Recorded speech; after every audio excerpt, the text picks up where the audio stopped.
Well, good morning. Pastor Steve here. Hebrews 13, 1 and 2 says, "Let brotherly love continue. Be not forgetful to entertain strangers, for thereby some have entertained angels unaware." Have you ever fed an angel? If you have, it wasn't readily noticeable. I promise you that. You never know who you're helping or to whom you're speaking. Maybe that you're reaching out and touching the least of these. And J.D. Salinger's Franny and Zoe is a good illustration of this. Now, Salinger is by no means what you'd call a voice for God, but in this section, he gets something that we can miss.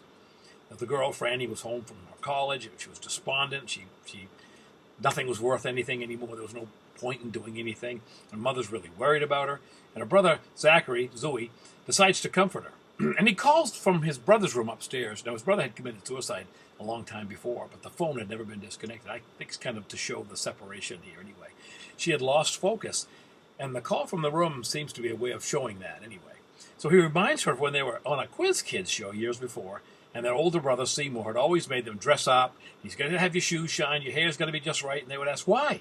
It's only radio, no one can see us except the studio audience, and they're dumb. And Seymour would say, it's for the fat lady. Oh.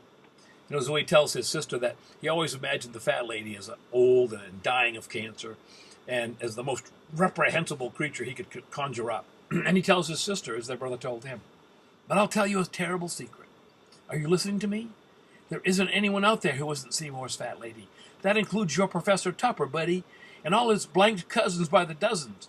There isn't anyone anywhere that isn't Seymour's fat lady. Don't you know that? Don't you know the secret yet? And don't you know? Listen to me now. Don't you know who the fat lady really is? Buddy, it's Christ himself. Christ himself, buddy. And Franny's response, for joy apparently, it was all Franny could do to hold the phone, even with both hands. As I walk this walk of faith and growth, I'm learning that Professor Toppers and the hard-to-take people are facets of the Lord. Oh, he doesn't do evil, but he teaches me how to deal with those who are his creation and whom he desires to draw to himself. Remember today when you are almost run off the road, or, they pass you real fast or cut you off at the supermarket. It's Christ.